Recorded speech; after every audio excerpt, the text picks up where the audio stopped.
का geography second book में हमारा चैप्टर नंबर 4 है और एक पार्ट 2 वीडियो है। इसमें आज का टॉपिक है भारत में नगरीकरण। ठीक है, तो सबसे पहले बात है कि 2011 में नगरीकरण का स्तर जो था 31.86% था, जो कि बहुत ही कम था। जो विश्व की तुलना में क्या था जी, बहुत ही कम था, जो कि विकसित देशों की तुलना में काफी क्या है, कम है। तो है क्या कि नगर बहुत कम था, इसका कहने मतलब ये है। 2011 में नगरीकरण के स्तर पर 31.16% जो है आपका भारत में नगर थे। क्या थे? नगर थे, जो कि विश्व के देशों की तुलना किया जाए तो काफी क्या जी, कम। 20वीं शताब्दी में जनसंख्या जो है 11 गुनी बढ़ी। भारत में 20वीं शताब्दी में जनसंख्या क्या हुई जी, 11 गुना बढ़ी, मतलब बहुत ज्यादा जनसंख्या बढ़ा। जनसंख्या के आधार पर नगरों को 6 वर्गों में बांटा गया। कितने वर्ग में बांटा गया? 6 वर्ग। मतलब आपने क्या देखा कि 2011 में नगरीकरण का स्तर कितना था, तो 31.16% था, जो कि विश्व की तुलना में काफी क्या था, कम था। फिर 2000 आपका 20वीं शताब्दी में क्या हुआ कि जनसंख्या 11 गुना बढ़ा, और जनसंख्या जब बढ़ा तो जनसंख्या को क्या किया गया कि 6 वर्गों में बांट दिया। कौन कौन? प्राथमिक, द्वितीयक, तृतीयक, चतुर्थ, पंचम और तो देखो भाई साहब, प्रथम वर्ग किसे कहा जाएगा? तो है क्या, ये प्रथम वर्ग का नगर किसे कहेंगे? तो जिसमें 1 लाख से अधिक जनसंख्या होगी उसे प्रथम वर्ग कहा गया। क्या कहा गया? प्रथम वर्ग। मतलब हाँ, जिस नगर की आबादी 1 लाख से अधिक होगी, 1 लाख से अधिक होगी। अब हम क्या बता रहे थे आपको, प्रथम वर्ग का नगर किसे कहा जाएगा? तो जब जिस नगर की आबादी 1 लाख से क्या होगी, ज्यादा होगी, 1 लाख से ज्यादा होगी, इसे क्या कहा जाएगा? प्रथम वर्ग का नगर कहा जाएगा। और इसे नगरीय केंद्र कहते हैं। क्या कहते हैं? नगरीय। इसमें आबादी लगभग कितने % होती है? 60%। और इसमें कितने नगर आते हैं? 448 नगर आते हैं, सॉरी 468 नगर आते हैं। और कितने महानगर आते हैं? 53 महानगर आते हैं। यानी कि आपका आएगा प्रथम वर्ग में जो है उसकी आबादी 1 लाख से ज्यादा होती है। परसेंटेज में बात कीजिएगा 60% से क्या हो, 60% होता है। और फिर आपका नगर कितने आते हैं? 468 नगर आते हैं इसमें। और कितने महानगर आते हैं? 53 महानगर आते हैं। फिर इसके बाद अगर आपको मेगा नगर की बात करें, कितने मेगा नगर आते हैं? तो 6 मेगा नगर आपका आता है। फिर यहाँ आबादी जो है 1 लाख से ज्यादा कहाँ तक जा सकती है? तो 50 लाख से, मतलब मेगा नगर जो है किसे कहा जाएगा? तो जिस नगर की आबादी 50 लाख से ज्यादा होगी उसे मेगा नगर। क्या सुना आपने? जिस नगर की आबादी 50 लाख से क्या होगी, ज्यादा होगी, उसे मेगा नगर कहा जाएगा। नोट, अब महानगर किसे कहेंगे? तो आपका है क्या कि 10 लाख से 50 लाख वाले जनसंख्या को या आबादी को, मतलब जिस नगर की आबादी 10 लाख से 50 लाख, 10 लाख से क्या होगी, 50 लाख होगी, उसे महानगर कहेंगे। अब 50 लाख से ज्यादा हो जाए तो मेगा नगर। क्या जी? मेगा नगर। मेगा नगर महानगर में अंतर याद रखिएगा।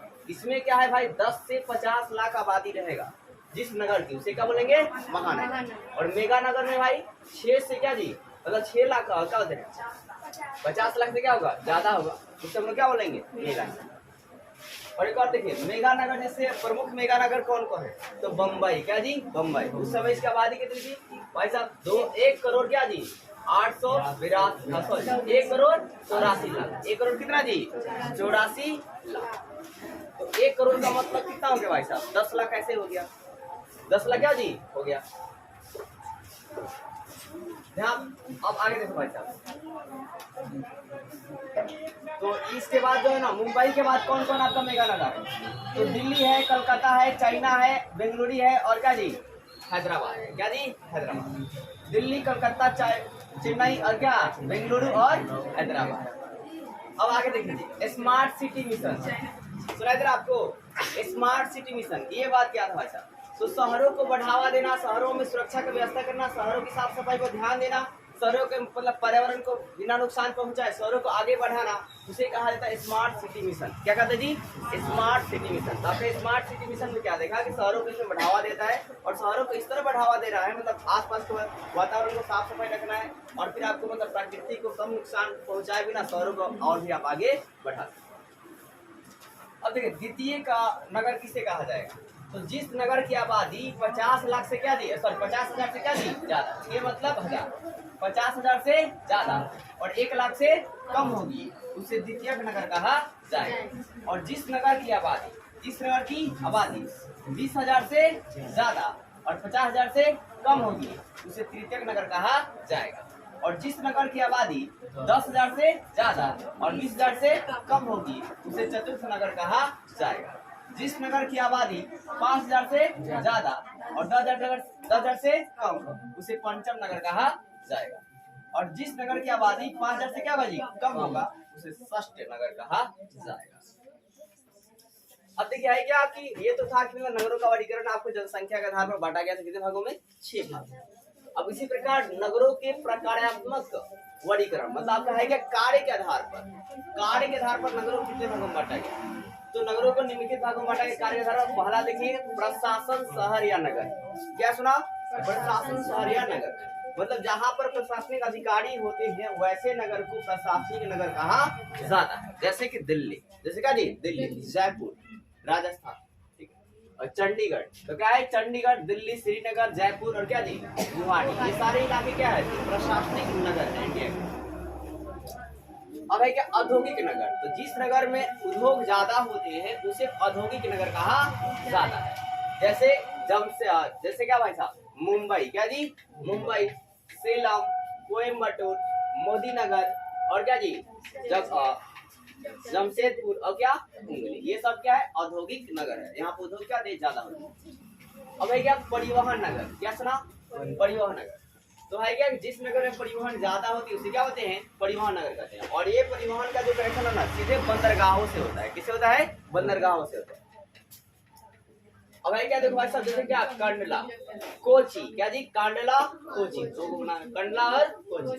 और कोझिकोड, क्या जी कोझिकोड और क्या विशाखापट्टनम।